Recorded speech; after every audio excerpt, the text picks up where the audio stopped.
எல்லாருக்கும் வணக்கம். So today நான் இந்த ஈவெண்ட்டுக்கு வரும்போது நான் நினச்சேன் என்ன பேசலாம், because the last press meet itself we spoke about everything. So I thought today's I mean இந்த மேடையில் it's all about gratitude and I want to thank a lot of people. Adile I want to thank our director Nalan Kumar Swamy for giving me Malini, because நான் ஒரு கேரக்டராகவே எடுக்கும்போது ஒரு ஸ்டோரியில் arc இருக்கும், but as an actor I want to have an arc. எல்லா விதத்தை ஒரு கேரக்டர்ஸ் பண்ணணும்னு எனக்கு ஆசை இருக்குது. So I am a person who takes risk and அதில் அதுலேயும் ஒரு என்ஜாய்மெண்ட் பார்க்குற ஒரு ஆள். ஸோ அதனால தான் இந்த மாலினி கூட அந்த மாதிரி ஒரு character. So that is one thing. And secondly, I want to first congratulate and appreciate the effort given, put by our producer Gnanavil Raja sir, because I've heard a lot, what happened, the ups and downs in the movie le, and I think if it was not you in the movie இந்த மாதிரி ஒரு ஸ்டேஜுக்கு வந்துட்டு நிற்கிறதுக்கு சாத்தியமே இல்லை. So kudos to him, and I believe in fate. எல்லா movie கூட அந்த கேரக்டர்ஸ் மூவியே செலக்ட் பண்ணோன்னு நான் நம்புகிறேன். ஸோ அந்த மாதிரி இதில் it's very tricky, because this is a star movie. So அதுக்காக ஒரு Pongal, it's a very big festival தமிழ்நாடுக்கு. ஸோ அதே வந்துட்டு செலக்ட் பண்ணிடுச்சு. ஸோ ஐ திங்க் மூவி ரொம்ப நல்லா வந்திருக்கு. நாளைக்கு எல்லோரும் பாருங்கள், என்ஜாய் பண்ணுங்கள் அண்ட் சப்போர்ட் பண்ணுங்கள். Thank you so much. உங்கள் அனைவரையும் சந்தித்ததே மகிழ்ச்சி. மீண்டும் உங்களை சந்திக்கிற வாய்ப்பை தந்தால் ஆண்டவனுக்கு நன்றி சொல்வேன். நான் இந்த படம் நல்ல படம். நீங்கள் நல்ல படம்னு உங்களுக்கு தோணும், உங்களுக்கு தெரியும். நீங்கள் நாளைக்கு ரிலீஸ் ஆக போகுது. நாளைக்கு நல்ல நாளும் கூட. நான் இந்த படத்தோட தயாரிப்பாளர் திரு ராஜா சார்கிட்ட சொல்லிகிட்டு இருந்தேன், சார் நீங்கள் முன்னாடி அனௌன்ஸ் பண்ண டேட்டை விட நாளைக்கு பண்ணுற டேட்டு ரொம்ப நல்ல டேட்டு அப்படின்னு சொல்லிகிட்டு இருந்தேன். பிகாஸ் வாயினோ நாளைக்கு போகி பண்டிகை. பழசெல்லாம் நம்மகிட்ட இருக்கிற பழசெல்லாம் எரிச்சிட்டு புதுசெல்லாம் கொண்டு புதுசாக வாங்கி பண்ணணுன்றதான் நம்மளுடைய கலாச்சாரம், ஐதீகம். அதனால் நாளைக்கு நம்மளுடைய மனசில் இருக்கிற பழசெல்லாம் விட்டுட்டு புதுசாக ஆரம்பிக்க போகிற ஒரு படம் தான் வா வாத்தியார. இன்றைக்கி காலையில் நாங்களும் கார்த்தி சார், சத்யராஜ் சார்லாம் புரட்சி தலைவருடைய சமாதிக்கு போயிருந்தோம். சமாதிக்கு போகிறப்போ ஒரு மகிழ்ச்சி, ஒரு சந்தோஷம் ஏற்பட்டது எங்களுக்குள்ளே. அந்த இடத்துக்கு போகும்போது நான் சொன்னேன் கார்த்தி சார்ட்ட, நான் இங்கே ப்ரெஸ்ஸை மீட் பண்ணுவோன்னா நம்ம ப்ரெஸ்ஸில் பேசிக்கலாம் அப்படின்னு சொல்லிக்கிட்டு இருந்தேன். இந்த படத்தோட தலைப்பு பார்த்தா வா வாத்தியார். வா வாத்தியார்னு வச்சுட்டு நாங்கள் வாத்தியாரோடைய சமாதிக்கு போகலன்னா என்ன அர்த்தம்? அங்கே போகணும் இல்லை, அதான மரியாதை. அதனால் அவரை போய் பார்த்து அவருக்கு எங்களுடைய கண்ணீர் அஞ்சலியை செலுத்திட்டு இந்த படத்தை உங்களுக்கு முன்னால் கொண்டு வரலான்னு பார்க்குறோம். ஸோ அதனால் உங்களுடைய முடிந்தவரை அவருக்கு தருகிற மரியாதையாக நினைத்து எங்களுக்கு தாருங்கள். நாங்கள்லாம் வெற்றி பெறுவோன்ற நம்பிக்கை எங்களுக்கு இருக்குது. கண்டிப்பாக இந்த படத்தில் நடித்த திரு கார்த்தி அவர்கள், அண்ணன் சத்யராஜ் சார் தான் பயங்கர வெறிய. எனக்கெல்லாம் சீனியர், எனக்கு அண்ணன் தான் கூப்பிடுவானா அவரை. ஸோ எம்ஜிஆர் நான் ஒரு சில தடவை ஒரு 2-3 தடவை தான் நேராக பார்த்துருக்கேன். நான் திரைப்பட கல்லூரி மாணவனாக இருந்தபோது வள்ளுவக்கோட்டத்தில் ஒரு விழா நடந்தது. அந்த விழாவில் நாங்கள் ஒரு 15 பேர் ஸ்டூடெண்ட்ஸ் இருந்தோம். அதில் சிவராஜ்குமாரும் ஒருத்தர். சிவராஜ்குமார் என்னோடய கிளாஸ்மேட் தான். ஸோ நாங்கள் என்ன பண்ணோம், ஒருத்தர் மட்டும்தான் அனுப்பணும் அப்படின்றதால நாங்கள் லேடிஸை செலக்ட் பண்ணி அனுப்பிச்சிட்டோம். Given priority to the ladies. அவங்க போய் வாங்கிட்டு வந்த அப்புறம் தான் தெரிஞ்சது நம்ம வாங்கியிருக்கலாமா, மிஸ் பண்ணிட்டோமோ அப்படின்னு சொல்லிட்டு நமக்கு தோணுச்சு. நான் வள்ளுவக்கோட்டத்தில் ஒரு ஓரமாக நின்று அந்த இடத்த வேடிக்கை பார்த்துக்கிட்டு இருந்தேன். ஸோ அதனால் ஒரு 2-3 தடவை பார்க்குற அவர் அடுத்த வருஷம் இறந்துட்டார். இது 85 நடந்ததுன்னு நினைக்கிறேன். ஐ திங்க் ஸோ 85 நடந்ததுன்னு நினைக்கிறேன். கார்த்தி தம்பி நீங்களாம் குழந்தையா இருந்திருப்பீங்க இப்போ. அண்ணன் இருந்திருப்பார் நினைக்கிறேன். I think so.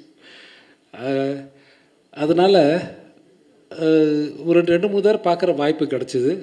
அந்த வாய்ப்பை இந்த படத்தில் வந்து நலன் சார் வந்து இந்த படத்தோட இயக்குனர், ஒரு பெரிய பெரிய ஹிட் கொடுத்த டைரக்டர்.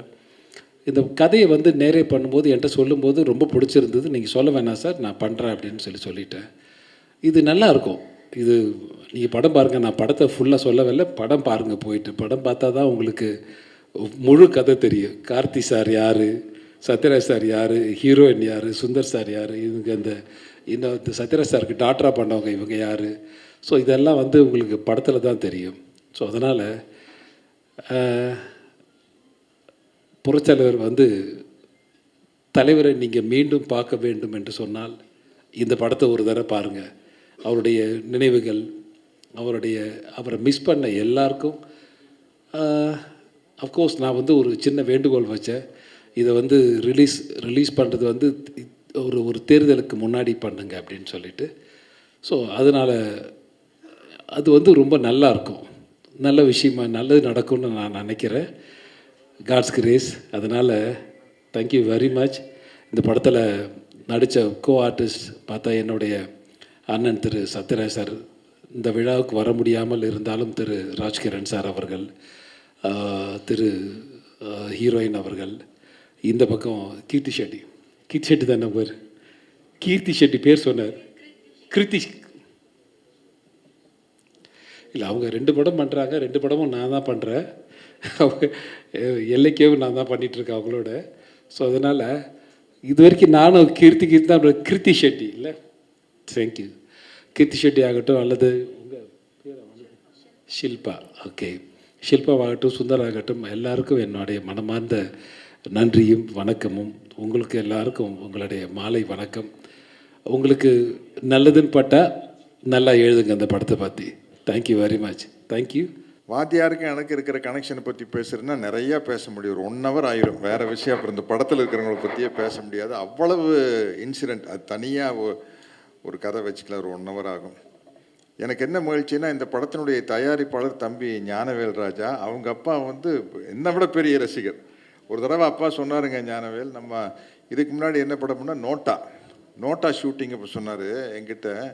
அவர் கோயம்புத்தூர்காரர் தான். நான் 110 தடவை நாரோடி மன்னன் படத்தை பார்த்துருக்கேன். 110 தடவைனா யூடியூப்லேயோ ஃபோன்லேயோ டிவிலேயோ தியேட்டரில் போய் டிக்கெட் வாங்கி 110 தடவை பார்த்துருக்கேன். 3 ஹீரோயின் அவ்வளோ அழகான ஹீரோயின், பானுமதி அம்மா, சரோஜா தேவி அம்மா, எம்என் ராஜம் அம்மா, இவங்க 3 பேரும் 110 தடவையில் ஒரு தடவையும் கூட அவங்க முகத்தை பார்க்கல.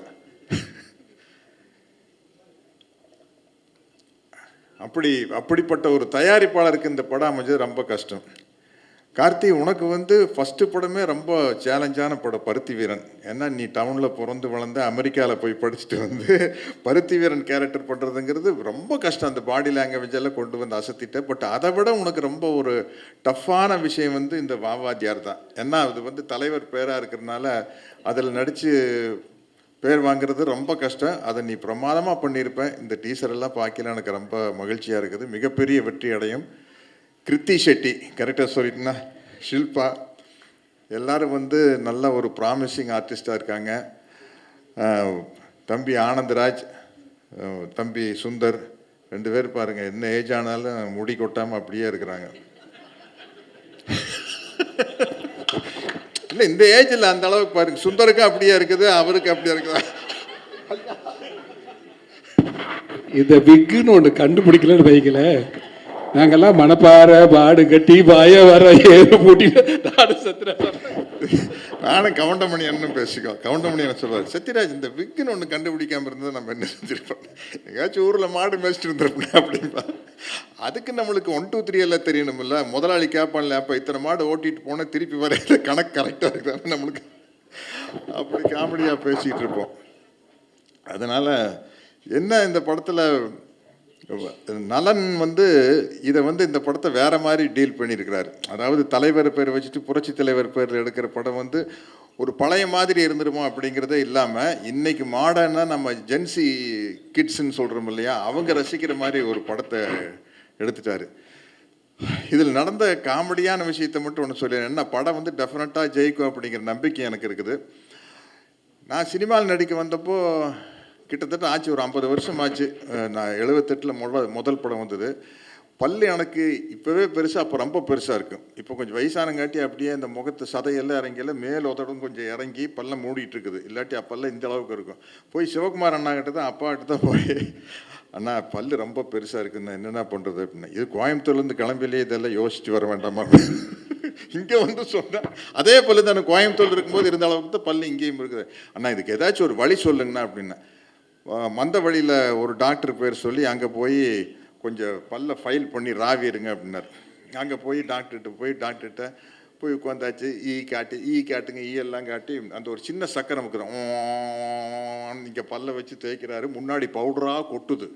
கிட்டத்தட்ட கால்வாசி பல்ல அரைச்சி எடுத்தாச்சு. எடுத்ததுக்கப்புறம் பார்த்தா பல்லு சரியாது, பல்லு பெருசாக தெரியுது. டாக்டர் அது கலை வெறி, நம்ம வந்து சினிமாவில் நடித்து ஆகணும். டாக்டர் இன்னும் ஓட்டுங்க பவுடராக தெரிக்குது. இனிமே பண்ண முடியாது டாக்டர், பரவாயில்ல டாக்டர், இன்னும் பல்லு பெருசாக இருக்குது, இன்னும் கொஞ்சம் அரைச்சி விடுங்க அப்படின்னா, இதுக்கு மேலே அரைச்சோம்னா ஐஸ்கிரீம் சாப்பிட முடியாது, சூடாக காஃபியும் சாப்பிட முடியாது, பரவாயில்லையா அப்படின்னாரு. பரவாயில்ல டாக்டர் பண்ணுங்க, இதுக்கு மேலே பண்ண மாட்டேன் அப்படின்ட்டார். அதுக்கப்புறம் அப்படியெல்லாம் பல்ல சின்னது பண்ணி நடித்து கிட்டத்தட்ட ஒரு 250 படம் நடித்ததுக்கப்புறம் கார்த்திகிட்ட வந்து மாட்டுனா, நலன் குமாரசாமி சார் இந்த படத்தில் இதில் நான் வில்லனாக நடிச்சுக்கிறேன், வாத்தியார் படத்தில் வில்லனாக நடிச்சுக்கிறேன் பாருங்க, ஏதாச்சும் ஒரு டிஃப்ரெண்ட்டான கெட்டப் பண்ணலாம் சார், என்ன சார் பண்ணலாம்? பல்லு வச்சுட்டா சார் சார் 50 வருஷத்துக்கு முன்னாடி இந்த பல்லு சைஸு குறைச்சிட்டா சார் நடிக்கவே வந்தேன். பல்லு வைக்கிறதுனா சார் சின்ன பல்லு பாரு, கார்த்திகெல்லாம் வைக்கலாம், கமல் சார் தான் ஃபஸ்ட்டு வச்சார். கல்யாண ராமன் தான் ஃபஸ்ட்டு கமல் சார் பல்லு வச்சார்னா, கமல் சாருக்கெல்லாம் சின்ன பல்லுங்க போது அதுக்கு மேலே ஃபிக்ஸ் பண்ணால் அந்த பெரிய, நம்மளுக்கு ஏற்கனவே மாட்டு பல்லு மாதிரி இருக்குது, இதுக்கு மேலே ஒரு பெரிய பல்லை எப்படி வைக்கிறதுன்னு சொல்லி கேட்டேன். இல்லை சார் அது பண்ணிடலான்னு சொல்லி அப்படி ஒரு பல்லை வச்சுட்டு நடிச்சுக்கிறேன். அப்பா வந்து பல்லை சின்னது பண்ணி விட்டார், மகன் வந்து பல்லை பெருசு பண்ணி விட்டார். என்ன பண்ணுறது? எனக்கு இந்த படம் ரொம்ப நம்பிக்கையாக இருக்குது. அதனால் வந்து இந்த படம் வந்து கண்டிப்பாக ஜெயிக்கணும். தம்பி ஞானவேல் ராஜாக்காக கண்டிப்பாக ஜெயிக்கணும், தம்பி கார்த்திக்காக ஜெயிக்கணும். தொடர்ந்து வெற்றிகளை கொடுத்துட்ருக்குறாங்க, நல்ல தருணத்தில் வருது. நான் அன்னைக்கு பேசும்போது அவங்க ஆங்கர் அவங்க அர்ச்சனா வந்து கைதட்டினாங்க. நான் லைனாக வாத்தியார் படம் சொல்லிட்டு வந்து 1964 வேட்டைக்காரன், 64 பொங்கலுக்கு வேட்டைக்காரன், 65 பொங்கலுக்கு எங்கள் வீட்டு பிள்ளை, 66 பொங்கலுக்கு அன்பேவா, 67 பொங்கலுக்கு தாய்க்கு தலைமகன், 69 பொங்கலுக்கு மாட்டுக்கார வேலை அப்படின்னு லைனாக அடிச்சுட்டு வந்து, அடே அப்போ இப்படி ஒரு எம்ஜிஆர் ரசிகர் அப்படின்ட்டாங்க. அதே மாதிரி 26 பொங்கலுக்கு வாத்தியார். நன்றி, வணக்கம். ஆக்சுவலாக நம்ம இன்டர்வியூஸ் பண்ணுறப்போவே நலன் சார் சொன்னார், இது வந்து ஒரு ஃபெஸ்டிவல் படம் மாதிரி, ஃபேமிலிஸ் எல்லாரும் கூட்டமாக போகிற ஒரு படம். அண்ட் இப்போ பொங்கலுக்கு தான் கரெக்டாக அப்படியே மேனிஃபெஸ்ட் ஆயிடுச்சு. So I am really happy about that. ஆனால் இந்த கேப்பில் நிறைய பேர் வந்து கேட்டாங்க, இப்போது கொஞ்சம் டிலே ஆயிடுச்சு, அதுக்கு I you feeling upset about it? But I feel நம்ம ஏதாவது நல்லது நடந்தால் அது கடவுள்னு நினைப்போம். So even when God makes you wait, it's part of a bigger plan is what I believe. So I'm really happy this worked out. Thank you Nalan sir and Gnanavel sir for making me part of this project. I think Nalan sir ko, since he's not here, it's been such a dream project Madri, and I've seen how hard he has worked at this. I'm really excited for tomorrow for him, because I think he's truly brilliant and he deserves the best.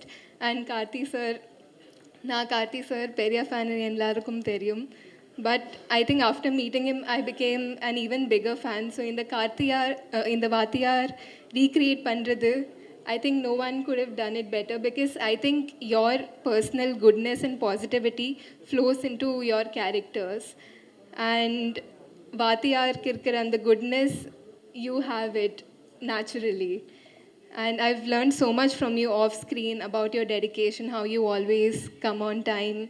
It's such a nice thing to see, because there are so many people and artists that admire you on set, and you're teaching them all amazing things. Santosh Narayan sir, எல்லாம் இப்போது இன்னைக்கு release பண்ண sneak பீக்கும் பார்த்தா his music has elevated the film. I am really excited personally also to witness it tomorrow on screen. நான் நிறையா prepare பண்ணி வரல. I've said a lot. I'm so sorry. I have so much respect for all the artists in this film, all the technicians in this film, George sir as well. I'm really excited. இது வந்து என் first Tamil film. எல்லாரும் support பண்ணுவீங்கன்னு நான் நினைக்கிறேன். Thank you so much. எல்லாருக்கும் புத்தாண்டு வாழ்த்துக்கள். மறுபடியும் எல்லாரையும் சந்திக்கிறதே ரொம்ப ரொம்ப சந்தோஷம். போன வருஷம் பயங்கர செலிப்ரேஷனோடு நாங்கள் படத்தை ரிலீஸ் பண்ணுறதுக்கு முயற்சி பண்ணோம். அது தடங்களாகிடுச்சு. எனக்கு முதல் படத்துலேயே அது நடந்திருக்கு. பல தடங்களுக்கு அப்புறம் தான் முதல் படமும் ரிலீஸ் ஆச்சு. அடுத்த படம் அதை விட தடங்களாச்சு. ஸோ தடங்கள் ஒன்றும் புதுசு இல்லை, பழகினது தான். ஆனால் வந்து ஞானவேல் இருந்த சுச்சுவேஷனில் வந்து அவர் எனக்கு ஆறுதல் சொல்லிட்டு இருக்காரு, நான் அவருக்கு ஆறுதல் சொல்லிட்டு இருக்கேன். நான் என்ன நினைப்பேன் நினைக்கவே நினைக்காதீங்க. நீங்கள் நிம்மதியாக இருங்க, அதான் முக்கியம். ஏன்னா நாம் இருக்கிற எல்லா போராட்டத்துலேயும் ஜெயிச்சரணும்னு ஓடுறதுல வந்து ஹெல்த்தை விட்டுறோம். அதனால் ஹெல்த்தை மட்டும் செஞ்சு விடாமல் இருந்தீங்கன்னா போதுங்கிறது மட்டும் தான் அவர்கிட்ட நான் சொன்னது. எவ்வளோ ஸ்ட்ரெஸ் இருந்தாலும் அதை வந்து மனசுக்கு எடுத்துகிட்டு போகாமல் இருக்கணும்னு அவர்கிட்ட நான் எப்போவுமே நான் கேட்டுப்பேன். சினிமா பற்றி சொல்லும்போது சின்ன வயசில் அப்பா சொன்ன ஞாபகம் இருக்குது. இது மாதிரி ஒவ்வொரு அரசியலையுமே வந்து அது யாருக்கு போய் சேரணும்னு எழுதியிருக்குன்னு சொல்லுவாங்க. அது மாதிரி சினிமாவில் இருக்கிற ஒவ்வொரு ஃப்ரேம்லையுமே யார் இருக்கணும்னு எழுதியிருக்குன்னு சொல்லுவாங்க.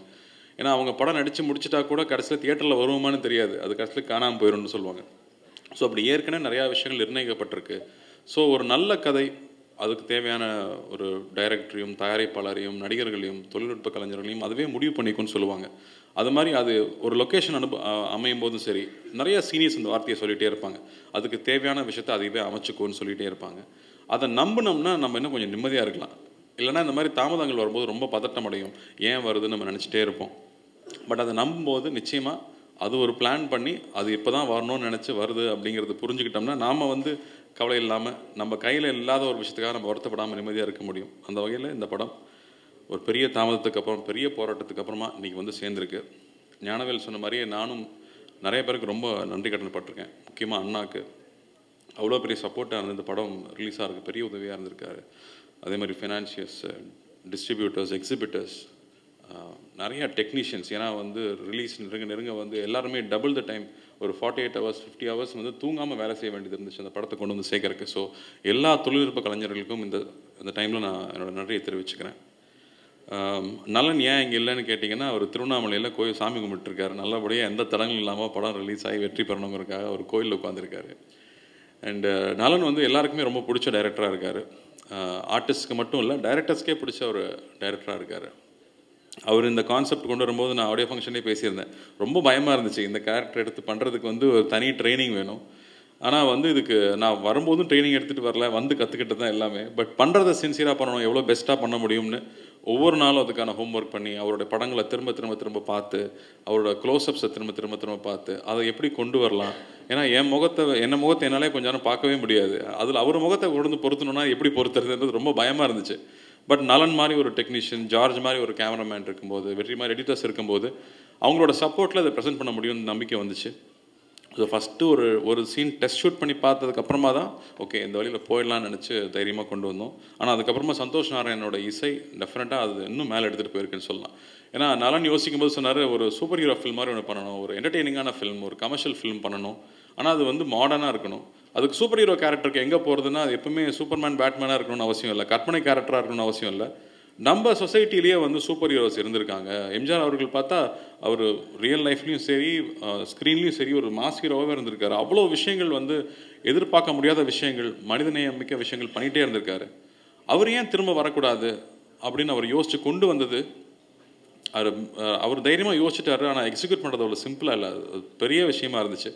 அண்ட் அவரை பற்றி தெரிஞ்சுக்க அவர் மேலே இருக்க மரியாதை கூட்டிகிட்டே இருந்துச்சு. யூஸ்வலாக வந்து படம் ரிலீஸ்க்கு முன்னாடி ஆழ்வார்பேட்டை ஆஞ்சநேயர் கோயிலுக்கு போய் நானும் ஞானவேலும் கும்பிட்டு வருவோம். ஆனால் இந்த வாட்டி வந்து வாத்தியார் வச்சு படம் எடுத்ததுனால அவர் சமாதிக்கு போய் கும்பிடணுன்னு ஆசையாக இருந்துச்சு. அது முதலே நாங்கள் போகணும்னு நினச்சோம், அப்போ ரிலீஸ் தள்ளி போச்சு. இன்றைக்கி வந்து எந்த தடையும் இல்லாமல் நாளைக்கு ரிலீஸ் ஆகணுங்கிறதுக்காகவே காலையில் போய் கும்பிட்டு வரலான்னு போயிருந்தோம். அங்கே போய் நிற்கும் போது அங்கே இருக்கிற உணர்வே வேறையாக இருந்துச்சு. இங்கே இருக்கிறவர் எப்போவோ இறந்துட்டார், 40 வருஷம் ஆச்சுன்னு நினைக்கிறேன். ஆனால் அங்கே போய் நிற்கும் போது இன்னும் அவரை பற்றி நம்ம நினச்சிட்ருக்கோம், இன்னும் அவரை பற்றி ஒரு சினிமா எடுக்கணும்னு ஆசைப்பட்றோம். அவருடைய இமேஜ் இன்னும் அவ்வளோ ஸ்ட்ராங்காக இருக்குது. அங்கே போய் அவரை கும்பிட்டுட்டு வரும்போது அதில் இருக்கிற உணர்வே வேறு. எனக்கு தெரிஞ்சு நிறையா விஷயங்கள் சேர்ந்து வந்து அமைஞ்சதுக்கு அவரோட பிளெஸிங் நிச்சயமாக இருக்குன்னு நான் நம்புகிறேன். ஸோ இந்த படம் பொங்கலுக்கு ரிலீஸ் ஆகுது. ரொம்ப வருஷத்துக்கு அப்புறமா எனக்கு ஒரு பொங்கல் ரிலீஸுங்கிறது எனக்கு ரொம்ப ரொம்ப சந்தோஷம். அந்த படம் குழந்தைகளோட பார்த்து என்ஜாய் பண்ணக்கூடிய ஒரு ஜாலியான படம் தான் அது. அதில் சாங்ஸும் ஃபைட்டும் காமெடியும் எல்லாம் மிக்ஸ் ஆகிருக்கு. ஸோ நிச்சயமாக நலனுடைய ஃபேன்ஸுக்கும் சரி, பொங்கல் செலிப்ரேட் பண்ணணுன்னு வரவங்களுக்கும் சரி ரொம்ப எக்ஸைட்டிங்காக இருக்கும்னு நம்புகிறேன். அது சந்தோஷ் நாராயணன் வந்து அதை இன்னும் ஒரு அழகான எக்ஸ்பீரியன்ஸாக மாற்றிருக்காரு. அவருக்கும் என்னுடைய நன்றியை தெரிவிச்சுக்கிறேன். ஹீரோயின் தட்டுப்பாடு இருக்குன்னு தமிழ் சினிமாவில் சொல்லிட்டு இருக்கும்போது நாங்கள் ஒரு நல்ல ஹீரோயினை இன்ட்ரடியூஸ் பண்ணுறோங்கிறதுல ரொம்ப ரொம்ப பெருமை. அவங்க ஏற்கனவே இன்ட்ரடியூஸ் ஆன ஹீரோயின் பயங்கர டேலண்டட்.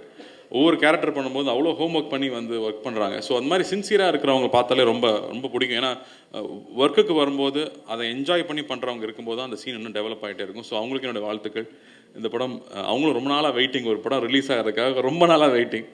கொஞ்சம் தட்டுனோம்னா அழுதுருவாங்க, அந்தளவுக்கு அவங்க வந்து ஒரு பதட்டத்திலேயே இருக்கிற ஆள். ஸோ அவங்களுக்கும் இந்த படம் பெரிய வெற்றி அமையணும்னு நான் ஆண்டவனை வேண்டிக்கிறேன். சத்யராஜ் மாமா வந்து சொல்லிகிட்டே இருந்தார், கார்த்தி நீ இருக்கிறதுனால நான் அந்த படத்தை மன்னிச்சு விடுறேன்னு சொன்னார். ஸோ உண்மையாக சொல்லணும் மாமா, நான் பக்தியோடு தான் பண்ணியிருக்கோம். ரொம்ப ரொம்ப ரொம்ப சின்சியராக பக்தியாகவும் அவரை வந்து ஒரு டெமி காட் மாதிரி தான் பார்த்து அவரை ஸ்க்ரீனில் கொண்டு வந்திருக்கோம் அப்படின்னு நான் உங்களுக்கு உத்தரவாதம் கொடுக்க முடியும்னு நினைக்கிறேன். ஏன்னா அங்கே ப்ரொடியூசரோட அப்பாவும் வெயிட் பண்ணிட்டு இருக்காரு, என்னடா எடுத்து வச்சுருக்கீங்க பார்க்கணுன்ற மாதிரி. ஸோ நிச்சயமாக தைரியமாக உங்களுக்கு காட்டலாங்கிற ஒரு தன்னம்பிக்கை எங்களுக்கும் இருக்குது. அன்பத் சார் நன்றி. கிரண் சார், எவ்ரிடே செட்ஸில் வந்து நீங்கள் பண்ணுறது வந்து அவ்வளோ ரசிச்சிருக்கேன் நான். அந்த ஆர்ட் டெக்கார்னு சொல்லுவாங்க, அது என்னென்னு நான் அப்புறமா கூகுளில் போய் படித்து தெரிஞ்சுக்கிட்டேன். ஆனால் அதை வந்து அவ்வளோ கேஷுவலாக அவர் செட்டில் க்ரியேட் பண்ணது பியூட்டிஃபுல்லாக இருந்துச்சு. ஐ திங்க் நீங்கள் நோட்டீஸ் பண்ணி பார்த்தீங்கன்னா தெரியும், எல்லா பேக்ரவுண்ட்ஸ் அவ்வளோ அழகாக இருக்கும். சுந்தர் சார் வந்து ஒரு நடிப்பு ஆசிரியர். அவர்கிட்டலாம் பாராட்டுவாங்கிறது பெரிய விஷயம். ரொம்ப நன்றி சார் உங்கள் வாழ்த்துக்களுக்கு. அண்ட் வெற்றி, எவ்வளோ நாள் உட்காந்து செதுக்கியிருப்பீங்கன்னு தெரியும் அந்த படத்துக்கு, உங்களுக்கும் என்னோட நன்றி. And Shilpa, taking bold and unusual characters அவ்வளோ ஈஸி இல்லை, அதை எடுத்துகிட்டு பண்ணதுக்கு உங்களுக்கும் கங்க்ராச்சுலேஷன்ஸ். நம்ம வீட்டில் சம்டைம்ஸ் ரொம்ப டல்லாக உட்காந்துருப்போம். அப்போ வந்து எல்லாம் நன்மைக்கு தான் அப்பா சொல்லுவார். நம்ம அப்போ சொல்லும்போது புரியவே புரியாது, ஆனால் இப்போ புரியுது. ஸோ எல்லாத்துக்குமே ஒரு பிளான் இருக்குது. அந்த வகையில் வந்து விஜய் சார் படம் ஜனநாயகன் தாமதமாக இருந்தாலும் மிக சரியான டைமில் அது கரெக்டாக வரும்னு நான் நம்புகிறேன். அதுக்கு வந்து காலம் சரியான நேரத்தில் கொண்டு வரும்னு நான் நம்புகிறேன். ஏன்னா காலம் நிறையா விஷயங்கள் அந்த மாதிரி டிசைன் பண்ணுது. ஸோ அந்த நம்பிக்கையில் இப்போ பொங்கலுக்கு ரிலீஸ் ஆக போகிற படங்கள் எல்லா படங்களும் பெரிய வெற்றி பெறணும் அண்டு மக்களை சந்தோஷப்படுத்தணும்னு நான் ஆண்டவனை வேண்டிக்கிறேன். நன்றி, வணக்கம். அண்டு எப்பவும் உங்கள் அன்பு தேவை. தேங்க்யூ.